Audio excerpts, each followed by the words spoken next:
परभणी येथे पोलिसांच्या मारहाणीमध्ये मरण पावलेला भीमसैनिक सोमनाथ व्यंकट सूर्यवंशी यांना काँग्रेसच्या वतीने श्रद्धांजली वाहण्यात आली। सोलापूर शहर काँग्रेसचे उपाध्यक्ष संजय गायकवाड आणि सहकार्यांच्या वतीने डॉक्टर बाबासाहेब आंबेडकर पुतळा पार्क चौक येथे परभणी येथे पोलिसांच्या मारहाणीमध्ये मरण पावलेल्या शहीद भीमसैनिक सोमनाथ व्यंकट सूर्यवंशी यांच्या प्रतिमेस सोलापूर शहर काँग्रेसचे अध्यक्ष चेतन नरोटे यांच्या हस्ते पुष्पहार अर्पण करून मेणबत्त्या पेटवून श्रद्धांजली अर्पण करण्यात आली। यावेळी पदाधिकारी कार्यकर्त्यांची उपस्थिती होती। आंबेडकरांचं संविधान त्या ठिकाणी फोडण्यात आलं, त्याचे उमाट पूर्ण महाराष्ट्रामध्ये या ठिकाणी उमटलेलं आहे। त्यामध्ये एक भीमसैनिक सोमनाथजी सूर्यवंशी ह्या युगाला तिथल्या पोलिसांनी व तिथल्या लोकांनी अमावस्या मारहाण केलेलं आहे आणि पोलीस कोठडीमध्ये त्याचा मृत्यू झाला, अटॅकने असं दाखवलेलं आहे।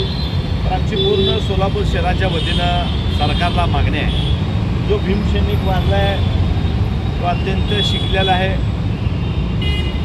तो वकील आहे।